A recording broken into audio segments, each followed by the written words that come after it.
네, 1주차 두 번째 수업, 세 번째 영상이고요. 이제 앞에서 선행시험, 세 번째? 네 번째네. 네. 앞에서 선행시험이랑 지그재그 얘기를 했잖아요. 정지시험도. 이제 마지막 시험인데, 직진 안정성 시험이라는 게 있습니다. 얘는 조금 복잡한데, 이거는 막 모든 조건에 대해 보겠다는 게 아니라, 여러분들이 배를 타고 간다고 쳐요. 그러면은, 자동차랑 다르게 배는 좀 이게 방향타가 뭐딱 꽂는다고 그만큼 가고 그러진 않거든요. 왜냐하면 자동차는 바닥이랑 마찰력으로 가기 때문에 여러분들이 핸들 틀면 차가 돌죠. 그건 당연한데 배는 유체 중에 있기 때문에 얘가 가다가 방향타를 조금 틀어도 얘가 그냥 무시하고 가는 경우들이 있거든요.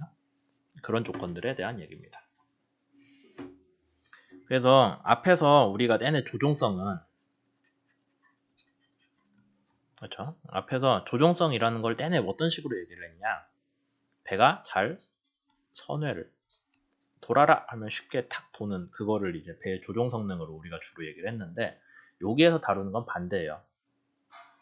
그렇다고 이제 여러분들이 배야 돌아라라고 얘기를 했는데 안 도는 것까지 가진 않고 그 정도로 심한 케이스는 아니고 배가 멀쩡히 가고 있을 때 배가 가고 있습니다. 외부에서 뭔가 충격이 왔어요. 탕하고 파도를 쳤다거나 뭐 어떤 이유에서든 그러면 배가 그걸 무시하고 직진을 하는 배들이 있고요. 아니면 여기에 외부 교란에 되게 쉽게 구흥하고 넘어가는 배가 있죠. 쉽게 넘어가는 배. 그 다음에 쉽게 넘어갔지만 원래 방향을 찾는 배가 있고 쉽게 넘어가서 계속 도는 배가 있어요. 3번은 볼 것도 없이 직진 안정성이 안 좋은 거죠. 선회는 잘하지만은 이건 직진을 잘 못하는 배고 1번이나 2번이 직진 안정성이 좋은 건데 그렇겠죠. 근데 우리는 주로 뭘 보냐면은 굳이 뭐 외부에서 힘이 쾅 하고 왔을 때 1번 같이 씹고 가라까지 바라진 않아요. 그냥 외부에서 왔을 때 금방 다시 원래 방향을 찾는 그 정도를 보입니다. 근데 그거를 여러분들이 굳이 방향타를 막 그때그때 바꿔가지 않아도 되면 좋겠다라는 게 직진 안정성이 되죠. 그래서 앞에서 얘기한 조종 성능이랑은 반대예요. 얘는 일정한 방향을 유지를 그냥 둬도 일정한 방향을 잘 유지하려고 하는 그런 성능입니다. 그게 왜 조종성이냐? 그러니까 조종을 잘 먹는 것도 중요한데 내가 원하지 않는 조종에 대해서는 얘가 반응을 안 하는 것도 중요하잖아요. 그 부분이에요. 경로 유지라고 합니다. 그래서 이게 언제 문제가 되냐면은 배가 있을 때 전진을 할 때 방향타를 그러니까 배가 전진을 해야 되는데 조금 미세하게 옆으로 돌고 있어요. 뭐 GPS를 보니까 그런 것 같습니다. 그러면 반대로 방향타를 조금만 틀어주면 되겠지? 그러니까 여러분들 뭐 자전거 탈 때도 옆으로 가면은 그 반대로 핸들 틀어주고 뭐 그러잖아요. 자동차도 직진하다가 옆으로 좀 틀은다 싶으면은 다시 핸들을 원래대로 돌려주고 딱 그걸 해준 거예요. 근데 다시 얘기하지만은 배는 유체중에 움직이기 때문에 방향타를 작게 움직여서는 안 먹는 경우가 있어요. 방향타가 반응을 안 해요. 어느 경우에 이제 그건 배마다 다른 거죠. 그래서 여러분들이 이게 방향타 각도를 스타보드는 우현이에요. 오른쪽으로 향하게끔. 배가 오른쪽으로 돌게끔 방향타를 준다는 뜻이에요. 그 다음에 포트는 좌현. 배가 좌현으로 돌게끔 방향타를 줘요. 그러니까 실제로 배는 방향타는 뭐라고 설명하기가 애매하네. 이렇게 지금 여기 그림같이 꺾으면 배가 좌현으로 돌겠죠? 네, 그게 이제 러더를 이렇게 꺾었다는 뜻이에요. 그렇게 했을 때 방향타를 얼마만큼 주면은 실제로 배가 도는 방향이 좌현으로 향하게 꺾었으니 배가 좌현으로 도는 각속도가 나와요. 그건 당연하죠. 우연도 그렇고. 근데 어느 영역에서는 그게 안 먹는다는 거예요. 그래서 여기서 보시면은 나는 우연으로 꺾었는데 배는 좌연으로 돌고 있어요. 여기서는 나는 러더를 배가 좌연으로 돌도록 방향타를 꺾었는데 배는 우연으로 돌고 있어요. 그러니까 말을 안 듣는다는 뜻이에요. 이 영역 사이에서는. 거의 모든 배는 이런 영역이 있는데 잘 만든 배는 저런 영역이 작은 거고 못 만든 배는 저런 영역이 커집니다. 그러면은 이거 미세하게 배가 돌고 있는데 방향타로 살짝 잡아야지. 그게 안 된다는 거예요. 방향타를 확 꺾어버려야 돼요. 훨씬 크게. 그래서 억지로 이렇게 잡고 그 다음에 또 너무 많이 돌아가면 반대로. 그러니까 배가 직진을 못하고 막 이렇게 왔다 갔다 있죠. 여러분들은 원하지 않더라도 지그재그 시험하듯이 왔다 갔다 하는 그런 상황이 됩니다. 이제 그거를 확인하는 실험이 나선 시험이라고 해서 스파이럴이라고 하는데, 어떻게 하냐면은 초기 직진을 해요. 그래서 언제까지 얼마나 작은 각도부터 배가 조종이 안 먹냐를 봐요. 처음에 25도를 꺾어요. 러더를 25도 팍 틀면 선회하듯이 막 돌겠죠. 25도로 뺑뺑 잘 돌아요. 동그랗게 돌고 있으면은 러더를 20도로 줄여요.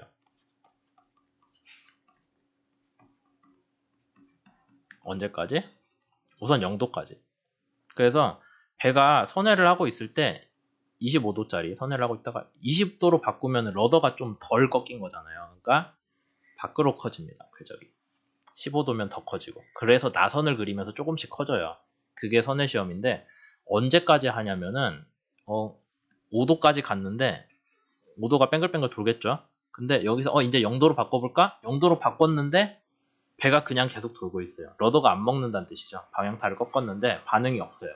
계속 뱅글뱅글 돌고 있으면 그걸 여기에 표시를 하는 겁니다. 5도까지 했는데 0도까지 5도까지 했는데 얘가 방향타가 안 먹네? 그럼 이제 여기에 그림을 그리는 거죠. 그래서 그걸 이제 우리가 이 불안정하다는 뜻으로 얘기를 하거든요. 여기까지. 그러니까 방향타가 안 먹는 영역이 나오는 거예요. 방향타가 예를 들자면 플러스 마이너스 3도에서는 배가 돌고 있을 때 플러스 마이너스 3도는 방향타를 바꿔도 반응이 없어요, 배가. 그런 것들을 확인하는 과정이 나선 조종 시험이고요. 그래서 다시 얘기하면 궤적이 잘 나왔네. 어디서 이상한 소리가 나는데? 네. 밖에서 뭘 하나 봅니다. 처음에 그래서 직진을 하고 있다가 처음에 크게 나선을 그린다 했잖아요. 25도니까 작게 그리겠죠. 25도에서 나선을 점점 크게 했다가 언제까지? 더 안 먹을 때까지. 러더가 더 안 먹는 거 확인하고 반대로 더 꺾어줘요. 마이너스 5도, 10도 가면 언젠간 또 먹겠죠. 반대로 돌겠지, 배가. 이런 식으로 궤적을 찾습니다. 그게 이제 나선 시험이에요.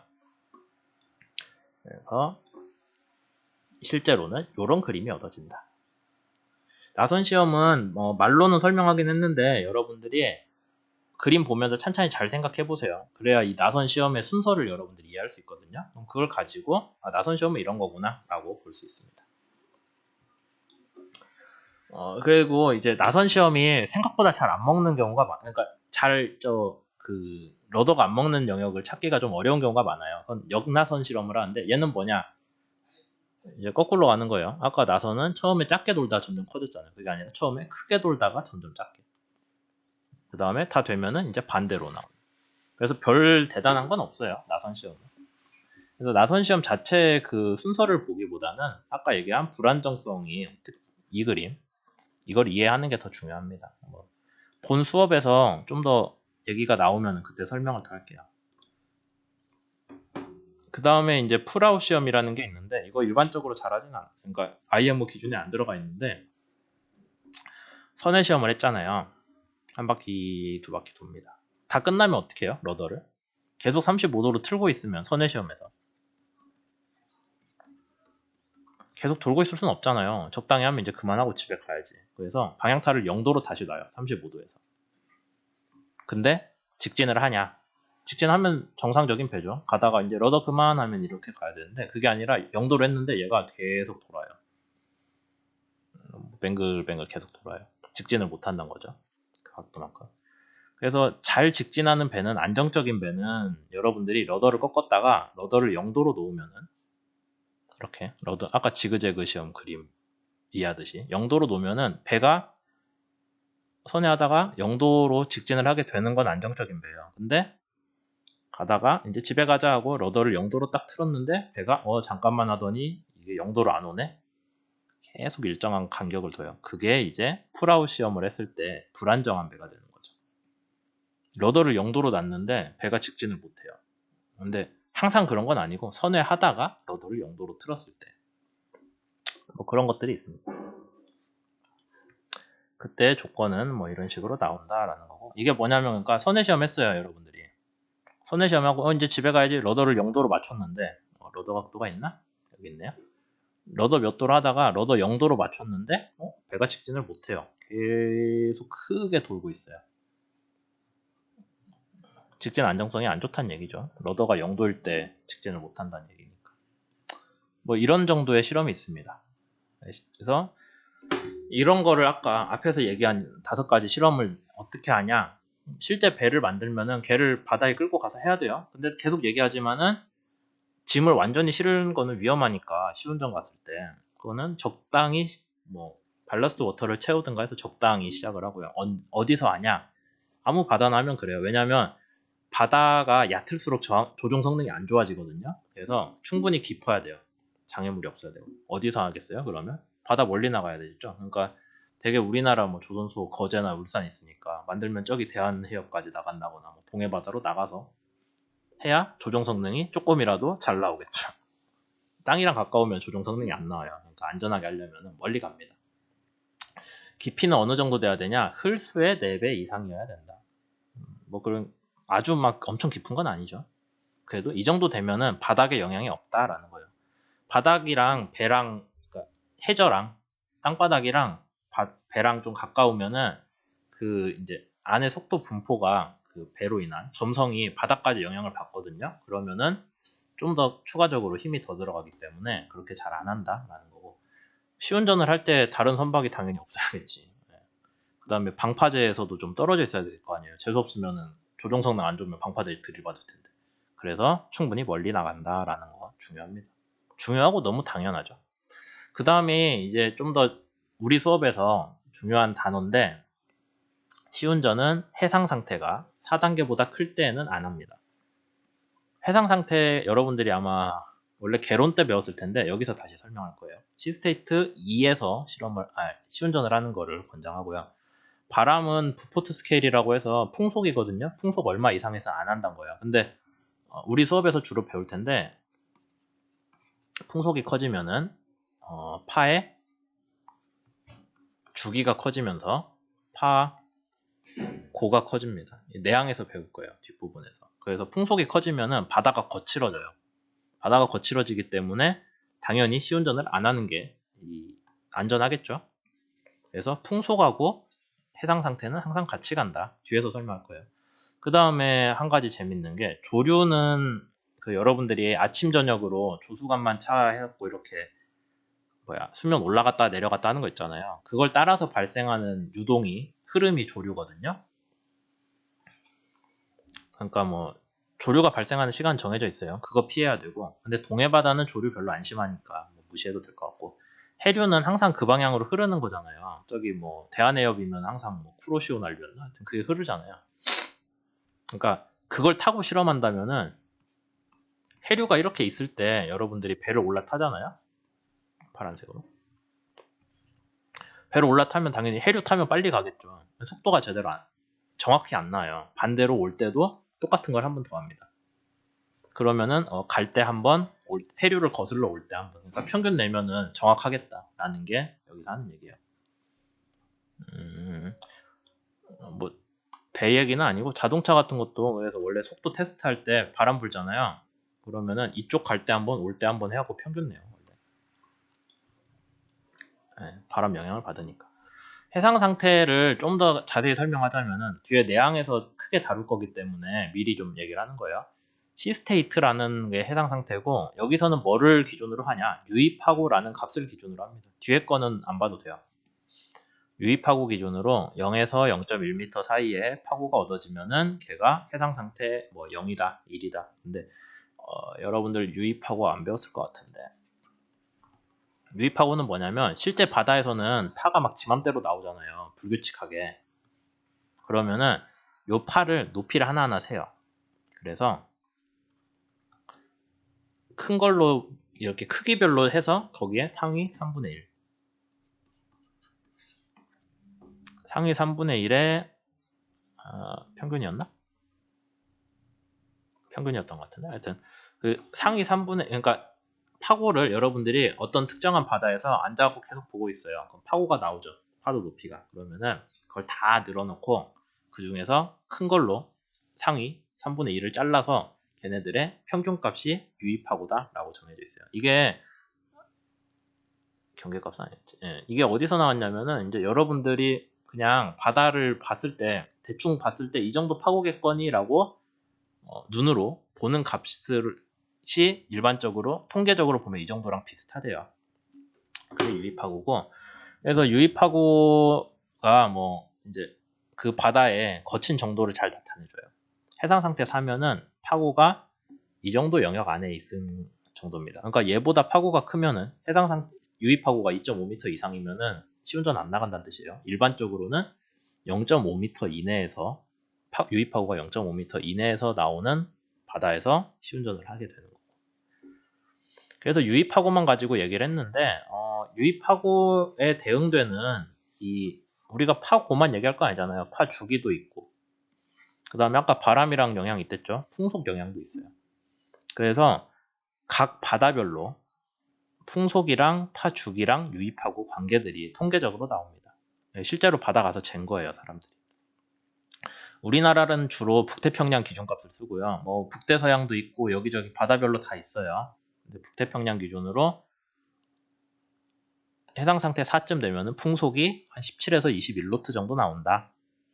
파 주기는 이 정도 나온다. 제일 자주 나오는 파는 8.8초고 아니면 범위가 이 정도 나온다. 라는 게 통계적으로 나옵니다. 그래서 여러분들이 내항에서는 해상 상태 몇에서 배가 움직인다, 운동을 한다라고 했을 때 유입파고를 기준으로 당연히 구하지만은 이 배가 북태평양에 있다면은 파주기 얼마짜리이면서 유입하고 얼마인 움직임의 파도에 노출이 되어 있구나라고까지 갈 수 있는 거예요. 그래서 해상 상태라는 건 기본적으로 유입파고에 대한 문제이지만 위치를 정해준다면은 파도 해역을 정해준다면은 풍속이랑 파주기까지 구한다라는 거. 뭐 그 다음에 이제 나머지는 아까 시운전 조건이기 때문에 굳이 뭐 더 얘기할 필요 없죠. 앞에서 얘기했던 거잖아요. 뭐 이건 뭐야? 흘수값은 5% 이내로 잘 맞춰줘야 되고, 그 다음에 트림은 배가 앞뒤로 기울지 않게끔 최대한 해달라는 거예요. 뭐 아예 0도 2분키를 못 맞추죠. 시운전에서는. 그래도 노력은 해라. 그 다음에 프로펠러가 너무 수면 근처에 있으면은 공기가 빨려 들어가면서 성능이 안 나오거든요. 그건 피해라. 그 다음에 속도는 뭐 일반 설계 속도의 90%보단 커야 된다. 그러니까 거의 설계 속도에서 하라는 거고. 그 다음에 뭐 시운전의 저속에서도 아까 얘기했듯이 저속에서는 배의 조종 성능이 나빠지기 때문에 그건 이미 잘 알려져 있어요. 그러니까 낮은 속도에서도 조종 실험을 해라. 권장을 하는 거죠. 낮은 속도에서도 실험을 해라. 라는 얘기. 그 다음에 뭐 마지막은 멀쩡히 배가 돌아가고 있을 때 해라. 그냥 시동 걸자마자 바로 조종 실험 그러지 말고. 뭐 그런 얘기입니다.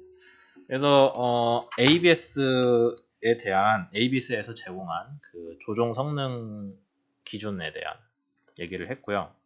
다시 얘기하지만은 이거는 실제 배의 시운전에 대한 가이드라인 부분을 먼저 여러분들한테 소개를 해줬습니다. 왜 이랬냐면은 우리가 배 조종 성능을 해석하는 방법도 중요한데 왜 하냐가 더 중요하잖아요. 그게 머리에 박혀야 수업을 듣는 이제 의미가 있잖아요. 그래서 배 조종 성능의 기준을 이런 게 있다, 이렇게 평가한다 정도를 얘기를 드렸고요. 오늘은 여기까지 할 거고 이제 다음 시간에는